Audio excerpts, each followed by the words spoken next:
This video was brought to you by Monthly. Finally, a way to keep track of your company's SaaS expenses in one place. Get 1 free month by using the link in the description. A few months ago, we made a video on the responsibilities of a CEO, and I realized now that I never really covered how I managed to get everything done in that video. So to me, the role of a CEO is mainly enabling your team, enabling them to fulfill and to excel at their jobs. However, the company's situation often requires you to roll up your sleeves and lead projects yourself. As our operation has grown, my time has become more and more scarce and more precious. I've come to a point where I choose what projects will truly need my involvement, and I delegate others and do my best to stay out of them. So in this video, I'm gonna go over what a typical day looks like for me, the evolution of my tasks as the company has grown, the mistakes that I've made as a CEO, and the tactics I use to make myself more efficient. So let's do it.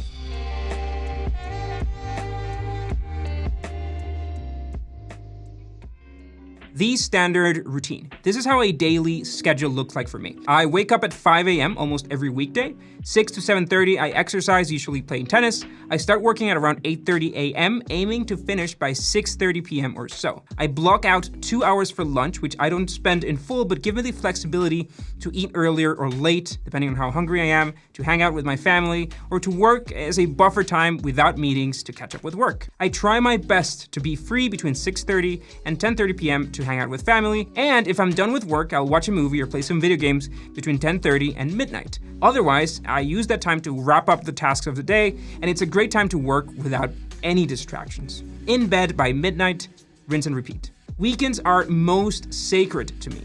I do my best to get all pending items out on Friday and have been successful at it for the past few months. Make sure that you do that yourself. Weekends are precious. Now, the biggest struggle for a CEO of a company my stage is calls and meetings. Most CEOs spend time in discussions with the team or with potential partners, but in my case, that time also includes calls with our customers. Some of our Slidebean plans include consulting calls with me, which our users truly love. And these calls give me a great insight on the product and our customers' needs, but of course, they take a significant toll on my calendar. I control that workload by only enabling calls to be booked on certain days every week, and I keep at least 2 work days where I only take a meeting if it's genuinely urgent. I am strict about the meaning of urgent because otherwise, you just can't get things done. And for the CEO of a company our size, the tasks that CEO should be doing should have a significant impact on revenue or productivity for the company, so you shouldn't delay those tasks. By the way, I never ever negotiate times for a meeting. That's why we have Calendly. All right, so now let's talk about the evolution of these tasks as the company has grown. Founding stage. The founders and the first employees. So for the tasks, in this stage of the business lifecycle, you'll do a bit of everything. You'll get a crash course on accounting and bookkeeping and legal. You'll learn to set up domains and emails and redirect your domains to different landing pages that you're testing. You'll need to have the capacity to do this and to do it fast. Time is precious at this stage of the company because you probably will be pre-product and therefore pre-revenue. And every day you spend is a day of runway. More importantly, it's during this stage that you will learn the trade of your company. You'll learn who your customers are and why they're complaining because you'll probably be handling those support tickets yourself. You'll learn sales and marketing as you pitch your business and start getting the word out there. And that is why the famous hacker, hustler, hipster combination is pretty important. By the way, check out our video on how to find a co-founder. A hacker is a product person and they own that branch. A hipster leads the design, defines an identity for the business and the brand. And finally, a hustler hustles. Investors, customers, evangelists, beta testers, press. Your job is to push your team to move, define the goals and milestones, and get everyone else excited about your product. The mistakes. So the biggest mistake I made during this time was probably working too hard. I often had 14-hour work days, which a younger Kaya in his 20s could manage, but definitely not sustain for long. 14-hour work days are unsustainable. Do not do it. I got into some unnecessary arguments with my co-founders because they were only putting up 10 hours per day. It just doesn't work. What they knew and I didn't know was that after an 80-hour week, your brain just doesn't function properly anymore. You need rest, you need family time, you need beer to keep your ideas flowing. Do not underestimate the value of leisure time. Some tips for this stage. Find out what the most urgent need is for the business and ensure that the team that has control over it has a clear path, a clear runway to perform that task. Product was the most urgent thing in our early stages, getting a viable product into the market, or completing that urgent feature request, or fixing a nasty bug. So my job then was making sure that we got that feature out as fast as humanly possible. How? By offloading tasks from the key person in charge of that task. Learn to delegate, learn to trust your co-founders, and to disconnect yourself from those tasks. Growth stage.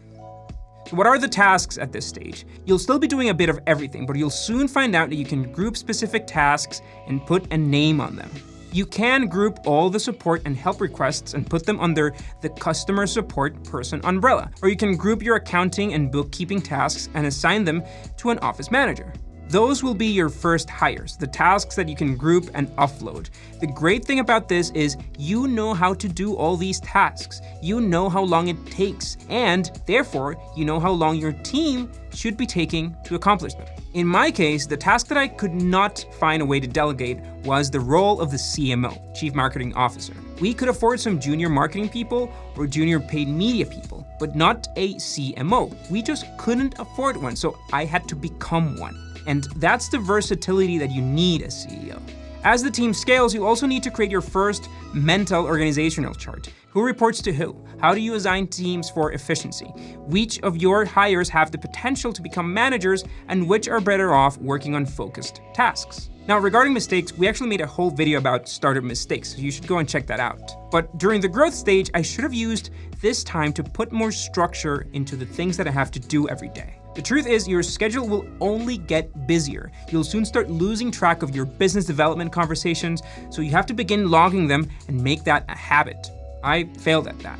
You should also leverage tools like Zapier to automate some repetitive tasks. You should become an email expert, whether it's Inbox Zero or some other method. Pick your email tool now and stick with it. Own it and make it boost your productivity in the future. Again, I failed to do all this stuff earlier on, which probably cost me hundreds of productivity hours until I finally had some time to carve out and solve all of these things in autumn. One of those was keeping track of my company's SaaS expenses. If you're not careful, you'll soon find a bunch of duplicate tools or orphan tools nobody's using. I used to keep a spreadsheet, which I updated manually, and was, of course, a big waste of my time. I just use monthly now, and I tell everyone to just forward any invoice that they receive for their team. Monthly just gives a dashboard that the accounting team can access later. Some other tips for the growth stage: data. At this point, you will have more data than you can analyze on a regular basis. And that's probably okay, but make sure that you're keeping quality logs of all customer activity. Again, you don't need to look at them every week or every month, but when a question comes up like the age group with the most activity, or how was retention affected after we released X feature, you'll need to be able to go to that data and see it and measure it. Maturity. Now, mandatory disclaimer, we are not a mature company. What I mean by maturity is we have reached a point in the business where we are profitable and we are not hiring aggressively. So the CEO's tasks move from keeping up with that fast scale of the company to actually running it and making more strategic decisions. At this stage, you just don't have time to roll up your sleeves for almost any project. Your role is defining a project, handpicking the team that you believe can bring it to conclusion, meeting with them once to get everybody on the same page, and then getting yourself out. Your time at this stage is so tight that your involvement in a project might actually cause delays. If your team is waiting for your approval to move forward, things will move slower. You must empower your managers and your trusted team to make decisions of their own, to make mistakes even, as long as the project moves along fast. Just to clarify, what is this definition of project? These are some of the projects that we're working on recently that I sort of led with a meeting and then left for the team. We're building a new email onboarding and a drip campaign system, so I assigned this to the customer success and the data analyst teams. We are re-releasing our company forensics episodes as podcasts. We are rethinking our brand presence in social media, which requires assembling a new social media team. We are figuring out a way to get our content on TikTok, by the way. And also hiring a new operations manager for our Costa Rica office who can take over most of my administrative tasks. Even with hires, for example, as involved as I would like to be in that process, I really only have time to meet with the top 3 candidates. I've learned to trust my team's judgment to do everything else. And this can be even frustrating at times, by the way. Sometimes you want to get your hands dirty with a project. You want to do some design or figure out some UX mockups, but you just can't. You have to resist that urge and trust your team to do it. Now, the only project where I've been able to dedicate some extra time is monthly, and I'm excited about it. One of the tasks I've been doing is getting into conversations with other CEOs about whether our problem statement was correct. And it was. We have a video with me pitching that business, by the way, if you want to look at the deck. Abandoned SaaS tools that you pay for but nobody uses, duplicate platforms, manual spreadsheets to keep track of expenses, a mismatch in the way tools are classified on the books. It seems every company I talk to is struggling with this stuff, and we believe that monthly is going to solve all of that. We are now offering early access to our YouTube viewers. You can sign up for free at monthlyapp.com/YouTube. As tight as my schedule is, I will read your tweets about it, so please take a look and let me know what you think. See you next week.